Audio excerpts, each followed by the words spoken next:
This video has been brought to you in part by World Anvil, the best tool for world builders. Light up the forge.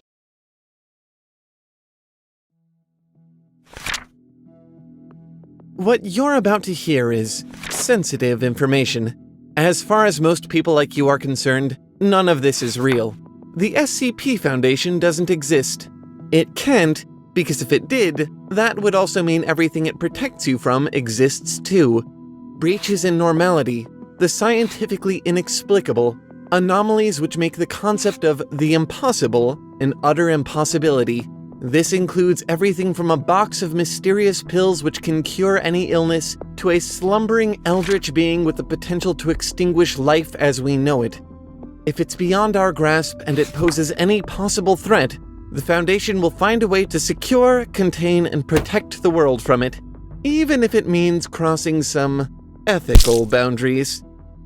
Naturally, that's all a bit intimidating to a, rather singular artifact like yours truly. After all, if anything qualifies as an anomaly, I think it would be me. Maybe the whole Foundry. Maybe the entire facility the Foundry is inside of. As it happens, I'm not particularly keen on the idea of being taken apart and stored in some kind of high-security containment cell. Lucky for me, I don't think I'm in too much danger of that happening. Otherwise, I'm not too sure I'd feel too comfortable involving myself in a video like this. You see, SCP might dress up like a big, ominous organization, but beneath that it's really a community of storytellers pouring their endless ideas into the same mold. They come up with their own novel concepts for anomalies the Foundation could conceivably be concerned with, steep them in the prescribed clinical tone and pseudoscientific lingo, then submit them to the SCP Wiki. After a rigorous review process, if the idea continues to be well-loved, it becomes an official part of the massive, ever-expanding SCP lore. The result is a curated index of articles, tales, and related materials so big and so diverse, you could spend a good portion of your life reading through and continue to find fascinating new concepts every day. But of course, ever the greedy storytellers we are, the most fascinating part of SCP to us is the part we can excise and transplant into our own fiction. Something we can pluck straight out of the heart of SCP to create a similar effect in other works. What we want to investigate here is the fact that SCP convinces us to investigate questions for their own sake by promising not to answer. Sounds a little backward, doesn't it? A bit of a literary anomaly in and of itself. A kind of paradox. But unlike the Foundation with all their detained weirdnesses, we do understand how this works. We have the answers. They're just hard to get to. Because before you can ask how SCP does what it does, you have to ask what SCP is, and that is a surprisingly difficult question to answer. On the one hand, the clinical nomenclature veneer certainly makes it look like it might be science fiction, except for the fact that these anomalies are meant to be totally irreconcilable with the reality we know, pseudoscientific trappings or not. On the other hand, when you start finding SCPs that are essentially ominous fairy forests and dragon-filled otherworlds, it's hard not to wonder whether the whole thing is technically fantasy. For maybe one solid second, before the illusion is broken and you remember you're reading a scientific abstract about something classified as a bizarre exception to our regular mundane reality. So in terms of genre, at least the two cardinal speculative ones concerned with the content's relationship with reality, this lands us in a pretty strange place. What do we call something both irreconcilable with reality and disconnected from any implied larger fantastical reality? Well, lucky for us, the French have had a word for this for a long time now. A word for ghosts and fevered visions, occult relics and divine visitations, intrusions of the supernatural into the reality we know. They call this realm of the unbelievable fantastique. In describing the genre, literary theorist and historian Svetan Todorov wrote, "In a world which is indeed our own, the one we know, a world without devils, sylphides, or vampires, there occurs an event which cannot be explained. The one who experienced the event must opt for one of two possible solutions. Either they are a victim of an illusion of the senses, of a product of the imagination, and the laws of the world then remain where they are, or else that event has indeed taken place. It is an integral part of reality, but then this reality is controlled by laws unknown to us. In short, According to Todorov, fantastique fiction is all about the tension between perception and reality, the difficulty in accepting a world controlled by laws unknown to us. It's fundamentally about disbelief. So, now we have an inkling of what SCP is, but that's only a part of the paradox, because, remember, SCP convinces us to investigate questions for their own sake by promising not to answer. Its residence in this realm of disbelief only explains the questions for their own sake piece of that. But how does it convince us to engage with something so abstruse? The answer?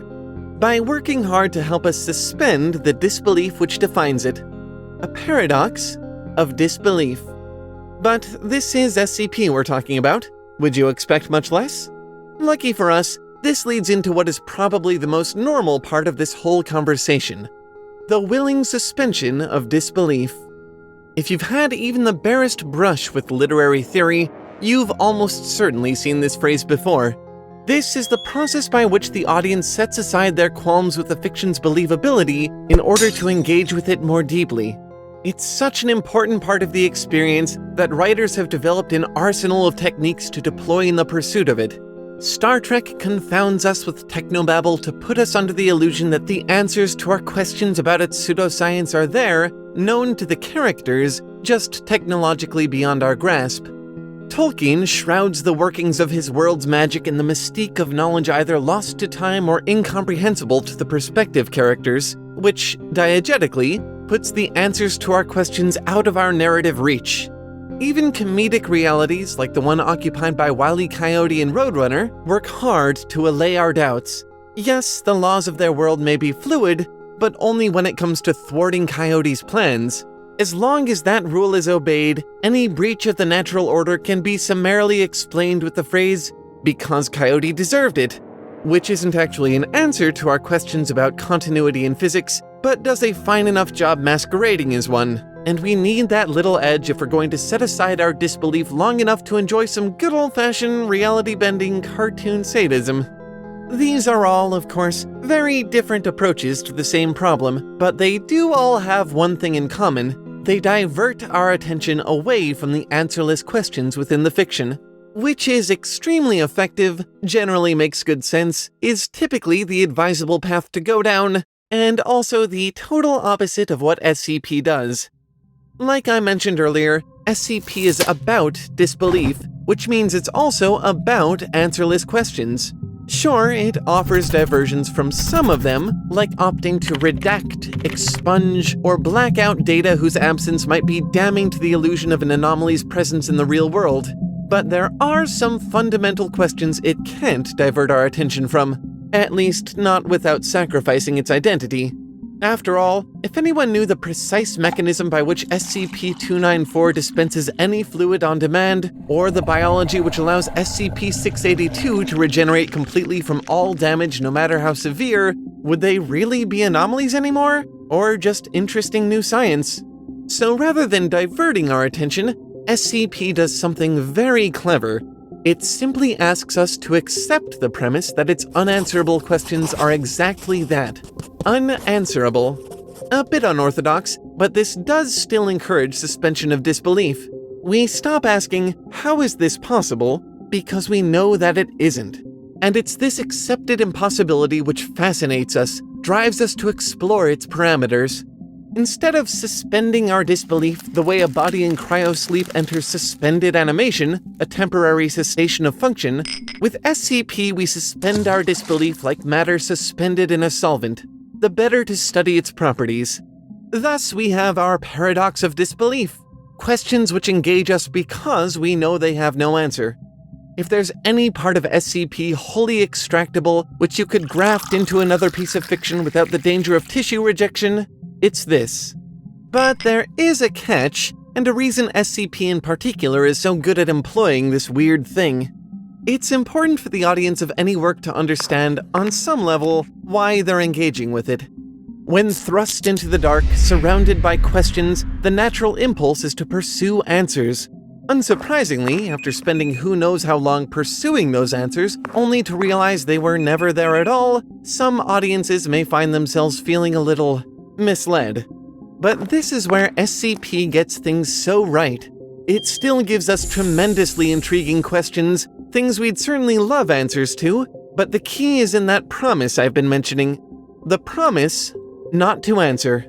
The entire conceit of the fiction is couched in the Foundation's lore, suggesting that its sole purpose is to protect the world from things which aren't, or can never be, fully understood. Thus, if it's preceded by the letters SCP, you can pretty much be sure that it's impossible, which, paradoxically, makes the details all the more compelling to uncover.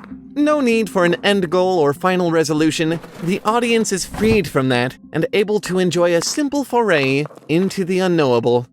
If you want to try this outside the purview of SCP, you aren't going to have that nice lorical framework to help you, and that means you'll have to be crafty.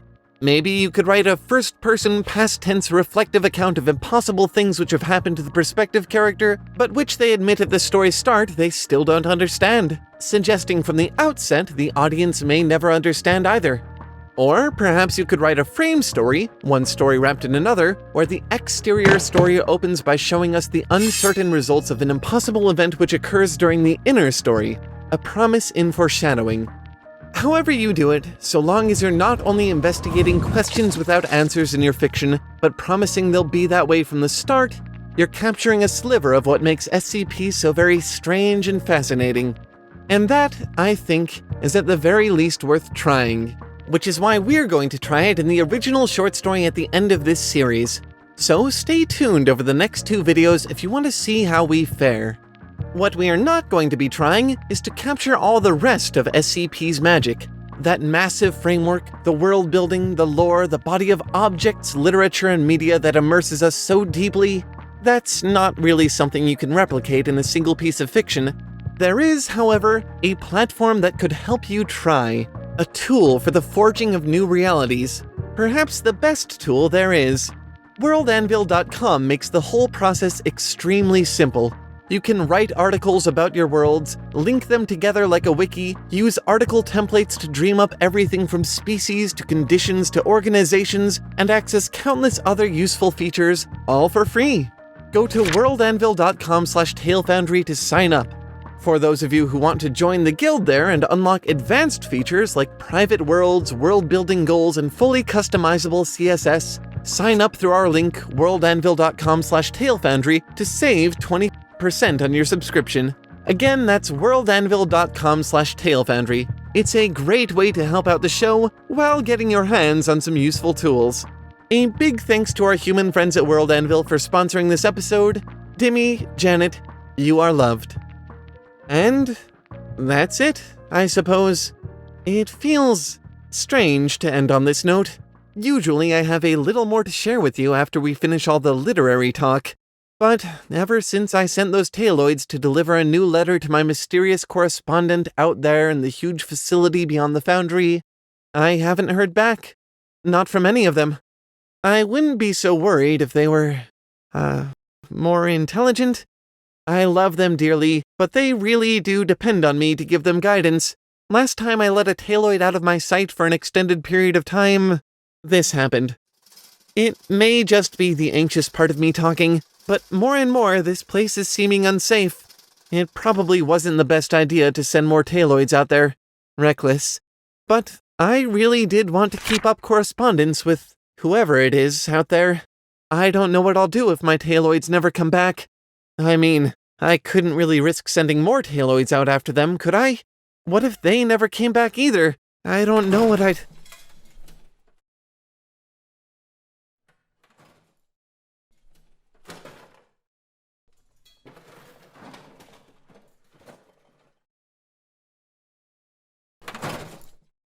Oh, well that's a relief.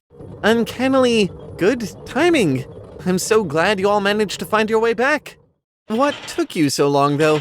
I can't imagine any part of sending a letter would require you to... Oh my.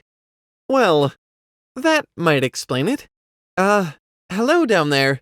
You're not going to turn into some kind of weird, creepy bug machine, are you? Well, everyone, sorry to cut things off so abruptly, but it looks like I've got something to handle here. Thanks for watching, and keep making stuff up. Hopefully I'll have more answers for you next time. Now, where did you come from exactly?